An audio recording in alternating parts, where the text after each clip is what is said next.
बांडीपुरा में 18 से 44 साल की उम्र के 65% वैक्सीन किया गया। DC Bandipora.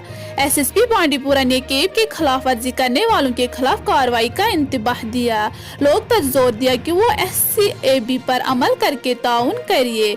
Deputy commissioner Bandipora doctor Owais Ahmad ने मंगल को कहा कि जिले में अब तक 18 से 44 साल की उम्र के 65% से ज्यादा अफराद को वैक्सीन दी गई है और बाकी आबादी पर जोर दिया गया कि वो जल्द से जल्द वैक्सीन लगाए।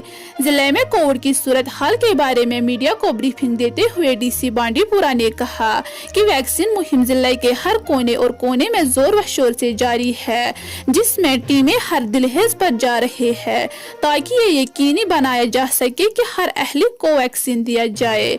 उन्होंने कहा कि कोविड-19 की सूरत हाल बदरिज बेहतर हो रही है और अब मुस्बत के शर गुज़श्ता चंद हफ्तों से 0-2% रह गई। देखिए रूबी जान के साथ तौसीफ अहमद की रिपोर्ट। पॉजिटिविटी रेट के बारे में, वैक्सीनेशन के बारे में हमने अपनी तरफ से सेकंड वेव में भी काफ़ी कोशिश की कि लोगों को मोटिवेट भी करें, लेजिस्लेटर के साथ भी मीटिंग की और मैं ये कहूँगा कि we are thankful to the people. बहुत ज़्यादा कॉपरेशन हमें मिला, पर्टिकुलरली बांडीपुरा टाउन, आजन एंड सुम्बल। लेकिन पिछले कुछ हफ्तों से हम देख रहे हैं कि लोग कोविड एप्रोप्रिएट बिहेवियर को हमारे कहने के बावजूद, हमारी अनाउंसमेंट के बावजूद, जो हमारी जॉइंट टीम्स जाती हैं मार्केट में, उनकी अपील करने के बावजूद भी उसको फॉलो नहीं कर रहे हैं। तो अब 2 दिन से हमने थोड़ी सख्ती बरतना शुरू की है। मैं आपके इस माध्यम से ये लोगों से अपील करना चाहूँगा कि हमें सख्ती बरतने पे मजबूर ना करें और कोविड एप्रोप्रिएट बिहेवियर का पूरा पालन करें।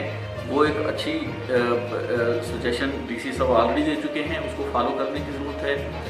चालान भी हमें करने पड़ रहे हैं मजबूरी में, ताकि लोग कोविड एप्रोप्रिएट बिहेवियर को फॉलो करें। अगर वो खुद फॉलो करेंगे तो हमें चालान की भी ज़रूरत नहीं है।